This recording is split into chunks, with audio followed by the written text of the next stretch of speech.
और फिर अंग्रेजों की संसद में एक बहस हुई। मैकॉले की बात पर अंग्रेजों को थोड़ी देर के लिए विश्वास नहीं हुआ, उनको लगा कि ये कुछ एक्सेजरेट कर रहा है भारत के बारे में। तो मैकॉले के पहले जिन अंग्रेजों ने भारत में आकर सर्वेक्षण किए थे, वो पुरानी रिपोर्ट सब निकाली गई ब्रिटिश पार्लियामेंट में, और 1835 से 1840 में सभी रिपोर्ट पर बहस हुई। तो एक रिपोर्ट उसमें से मिली, वो ये बताती है कि 1835 तक सारी दुनिया में भारत का निर्यात 33% था, 33% वर्ल्ड एक्सपोर्ट हमारा। दुनिया में 100 रुपए का माल बिकता था तो 33 रुपए का माल हमारा था। दूसरे नंबर पर निर्यात था तो वो चीन का था, 27%। फिर वही रिपोर्ट बताती है कि सारी दुनिया में जो आमदनी होती थी उसका 27% आमदनी अकेले भारत की थी, पूरी दुनिया की आमदनी का। और वही रिपोर्ट कहती है कि पूरी दुनिया में जो कुल उत्पादन होता था उसका 43% उत्पादन भारत में होता था, पूरी दुनिया का। तब पता चला कि भारत उद्योग प्रधान देश था। अब तक हम सोचते रहे कृषि प्रधान, कृषि प्रधान, कृषि प्रधान। कृषि प्रधान तो था ही, उद्योग प्रधान भी था और व्यापार प्रधान भी था, वरना 33% एक्सपोर्ट हम कैसे करते।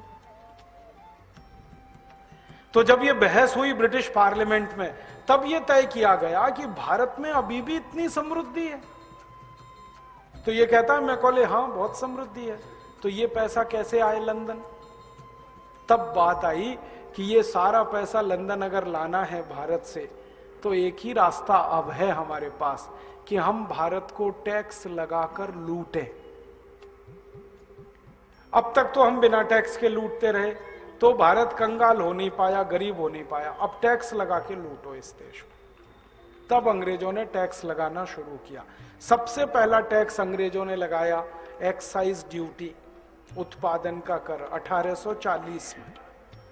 बहस हुई अंग्रेजों की संसद में, तो यह तय हुआ कि भारत के उद्योगपति सारी दुनिया में जो व्यापार कर रहे हैं, तो इसके लिए जो उत्पादन हो रहा है, उत्पादन पर ही टैक्स लगाओ। तो अंग्रेजों ने एक्साइज ड्यूटी लगाई 350%। माने 100 रुपए का माल बनाओ तो 350 रुपए अंग्रेजों को दो टैक्स में।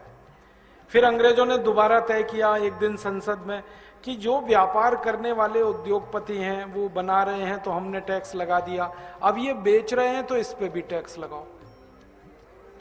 तो दूसरा टैक्स लगाया CST, सेंट्रल सेल्स टैक्स, और वो था 180%। 100 रुपए का माल बेचो, 180 रुपए दो अंग्रेजों। फिर अंग्रेजों ने कहा कि ये बेचकर मुनाफा जो कमा रहे हैं भारत के उद्योगपति, इनके मुनाफे पे भी टैक्स लगाओ।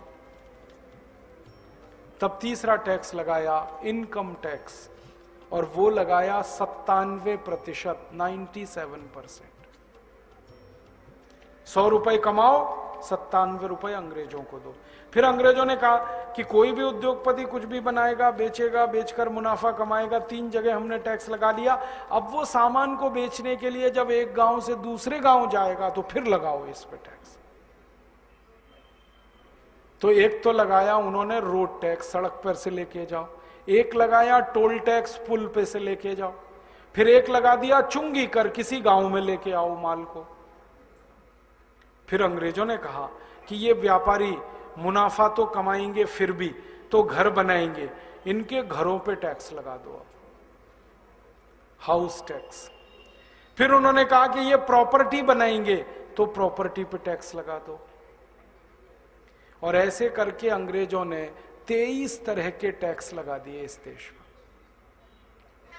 और जब ये टैक्स लगे तब ये देश पूरा निचुड़ गया, सब लुट गया इस देश का, कुछ नहीं बचा।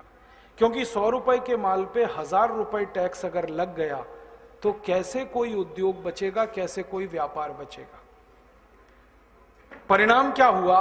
90 साल अंग्रेजों ने ये टैक्स लगा के रखा। 90 साल में भारत खत्म हो गया।